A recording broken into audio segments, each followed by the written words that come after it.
Welcome to the Teaching Mythology podcast. I'm your host, Leslie, from Education is Powerful. Come with me as we explore myths through a modern-day lens. Well, I don't know about you guys, but school is starting soon for us here.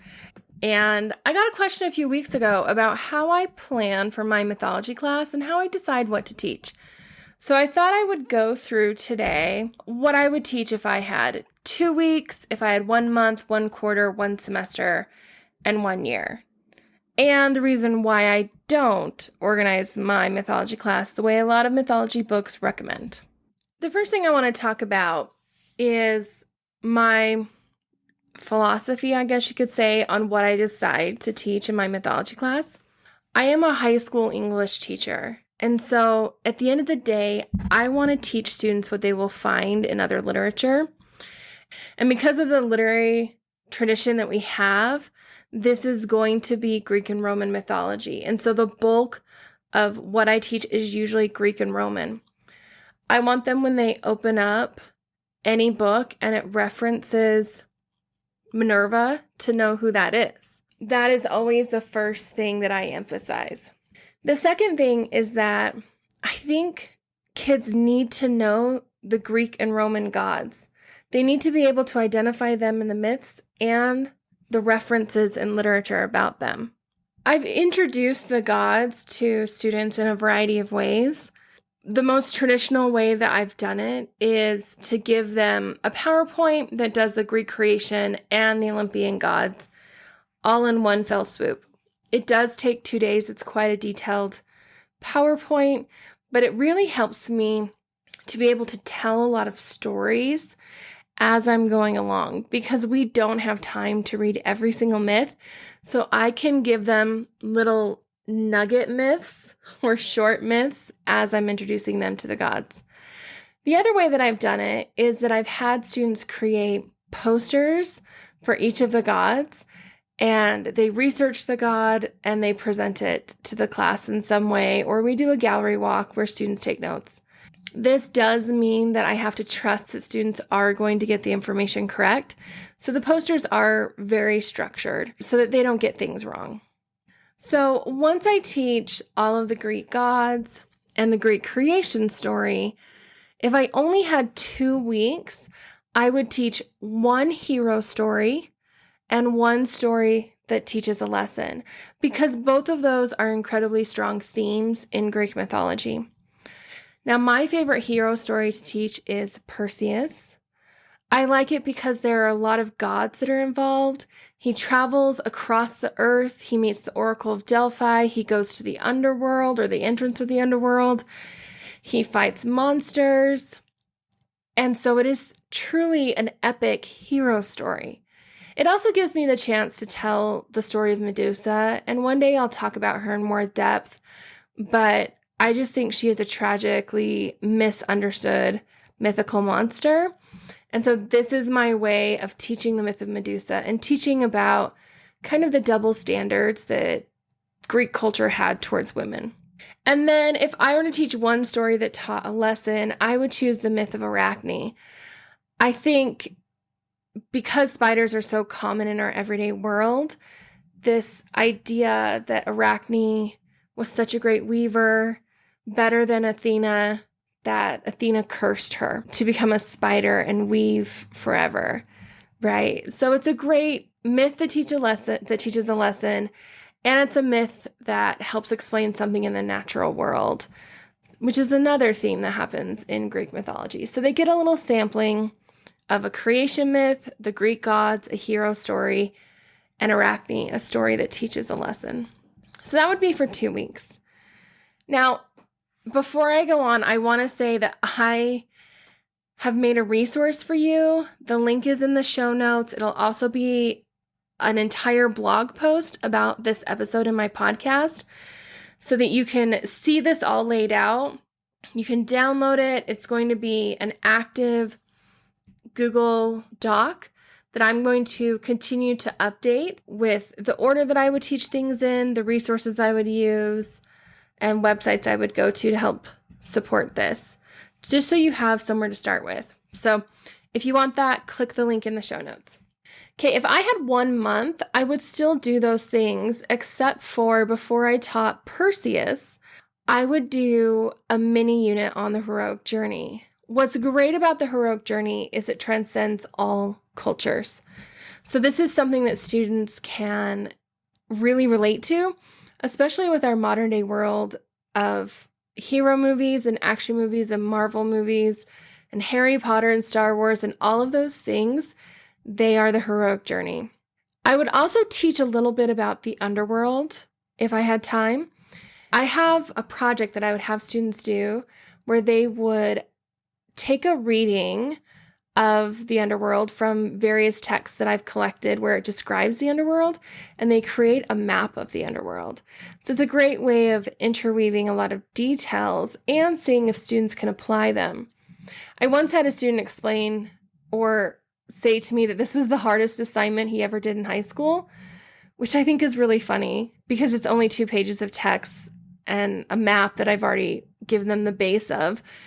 But it shows the students really have a hard time applying what they're reading into concrete details and placing it where it belongs. And because I drew my map based on the readings, they couldn't cheat and Google a map of the underworld from the internet because it wouldn't match up, because there are different versions of what the underworld looks like and where you enter it and how you enter it and what you pass by and where you meet Charon and where the Isle of the Blessed is. And so they had to use my version, and they really had to extrapolate where these places were and what was going on in various places in the underworld. And the last set of myths that I would teach if I had a month in mythology would be to teach the love myths. Now, for the Greeks and Romans, the myth of Cupid and Psyche is considered the greatest example of a love story and sacrifice. It's also a pretty epic love story. And you could even do a little mini heroic journey on Psyche, and she goes down to the underworld, and it's beautiful. You also get to see the dark side of Aphrodite, and there are some really great love lessons that I and my students talk about based on this myth. And a lot of fairy tales are actually based in the myth. So one of the activities that we do is to figure out which fairy tales we see in this story. And there's 3 or 4 or 5. If I had time, I would also teach the story of Orpheus and Eurydice. Orpheus also goes down into the underworld to save Eurydice. And it's a myth that is so sad. But Orpheus and Eurydice's love story is considered the greatest love story in Greek mythology. So there's also correlations with stories in the Bible that you can also bring in if you wanted to. So that would be if I had a month. Now, if I had a quarter, now I would start to rearrange things a little bit. And I would actually start with world creation myths. And we would study creation myths from all over the world. And this is one way that I could bring in more world mythology and a little bit less classical mythology. And then I would move into actually the heroic journey. And I would read epic stories. So we would still read Perseus, but I would also include Gilgamesh, Beowulf, and Odysseus. Now, I never read the Odyssey in its entirety. In fact, the History Channel a few years ago made a video called The Clash of the Gods. It's a series of 10 videos where they retell the myths and they ask questions like, could this have happened in history? Well, they have a 2-parter on the Odyssey. And so we actually ended up just watching that. It took 2 class periods, but I couldn't devote the days and the weeks to reading just the Odyssey. We would have 4 stories of epic heroes: Perseus, Gilgamesh, Beowulf, and Odysseus. And then we would compare them, and students would usually at this point write an essay about who was the greatest of these heroes.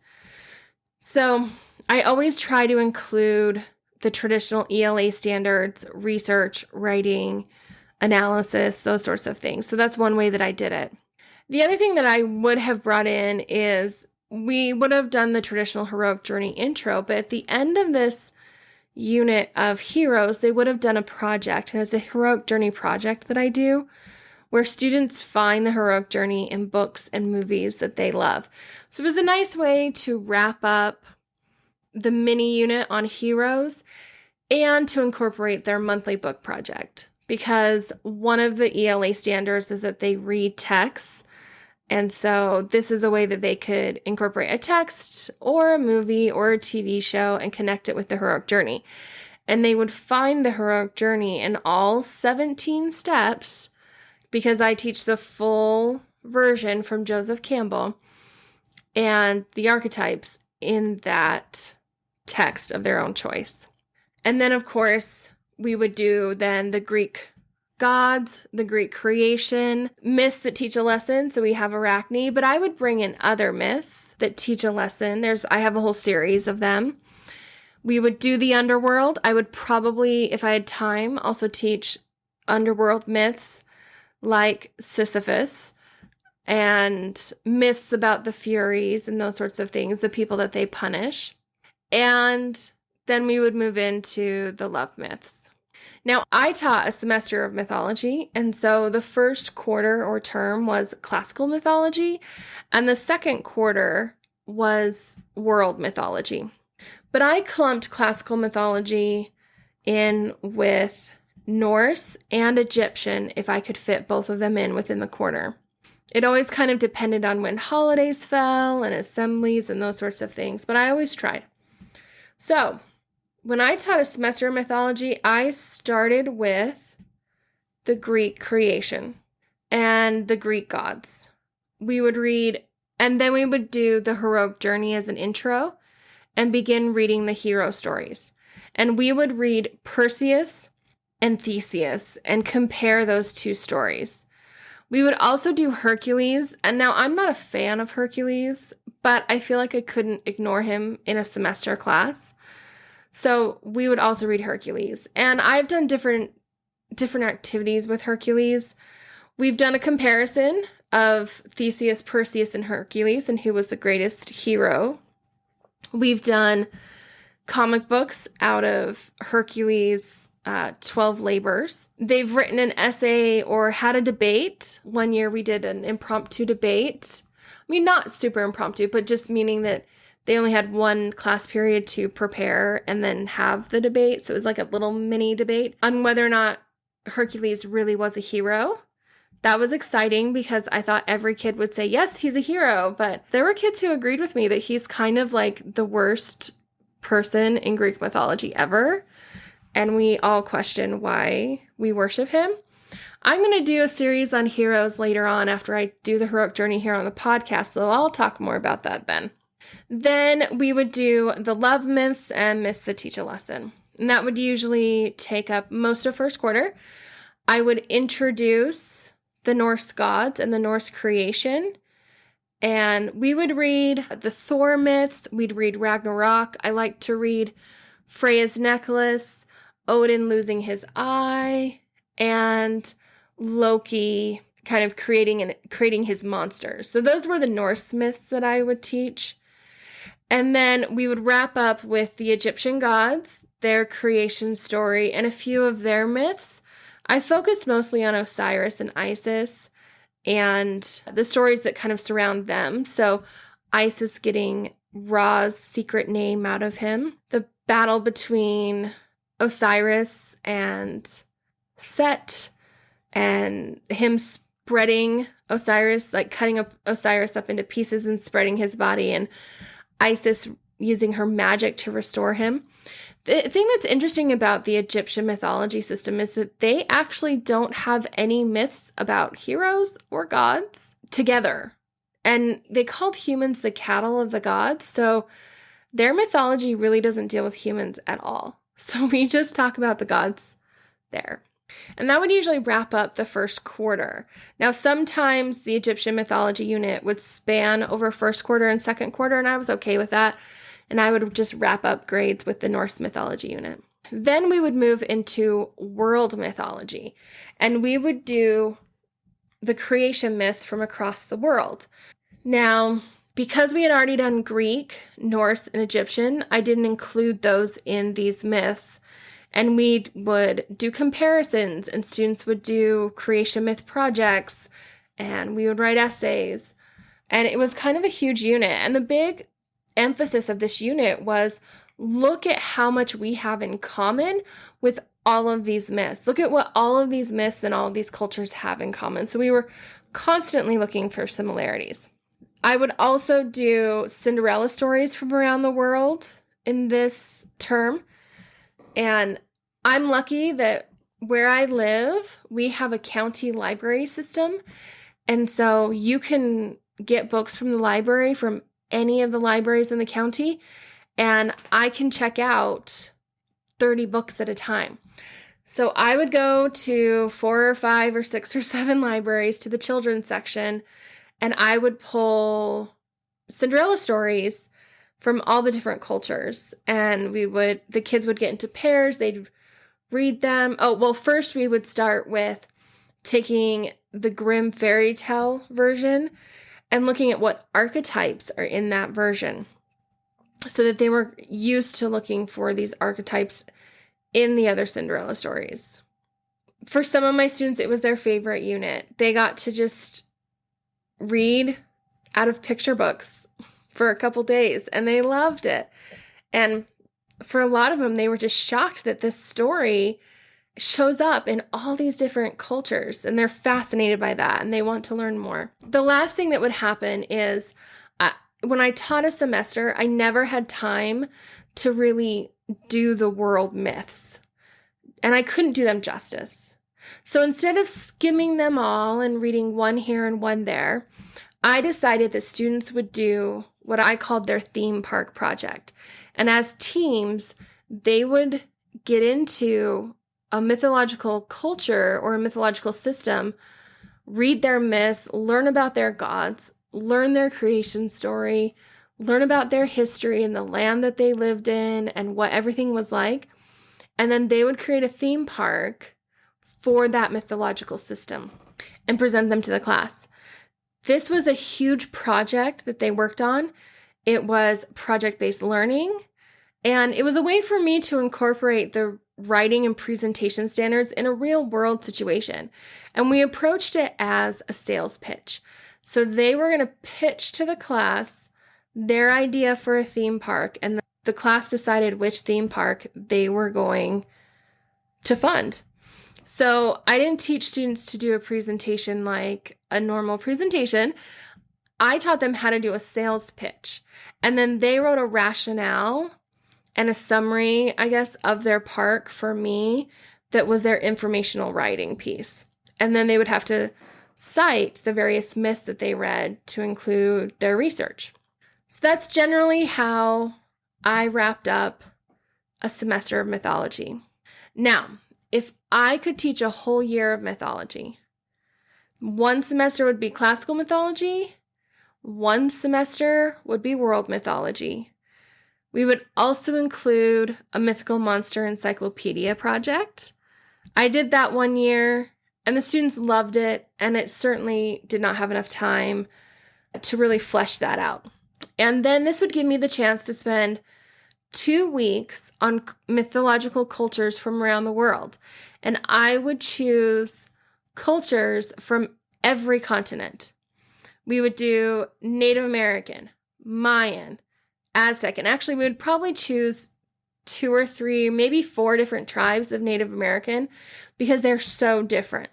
We would do Japanese, Chinese, Indian, Celtic. I would love to do the King Arthur legends, Dogon, Zulu, Aboriginal, and Polynesian myths. So this is how I would arrange my year of mythology. Now, the other option for a way you can teach mythology is to teach it by theme. And then you would compare myths from all over the world. Hero myths, which I do, but there are flood myths from all the world, so you would read 4 or 5 flood myths. You could read myths about female warriors. You could read myths about death. You could read love myths. I mean, there are so many different themes. You could do sky gods. You could do earth gods, earth goddesses. You could do animal gods, right? There's so many that you could do. But I don't like to teach that way simply because students often don't have enough background knowledge to really get into the stories and understand the symbolism and the cultures behind the myths. I don't think it allows you to really do a deep analysis of the myths, and instead it just turns everything you read into a compare and contrast. It's like one big Venn diagram for the unit, and that's not engaging for students. It's not super fun. So I do that a little bit. I do that when I teach multiple hero stories. I do that when we teach the love myths. I do it when we teach the world creation myths. But I can't imagine every unit that I teach being that. So that's real quick how I plan my mythology class. So once again, check the show notes for the link for the Google Doc. You'll get access to it. It's going to be a living document. I'm going to keep adding to it and growing this resource and this reference for all of you. If you have questions, please join the Teaching Mythology podcast Facebook group. You can make requests for what episode you want to see. This episode was because of a request in the Facebook group, and I just want to help and support teachers, so I would love if you joined our conversation. Thanks for joining me today on Teaching Mythology. Don't forget to rate, review, and subscribe, and I'll see you next time.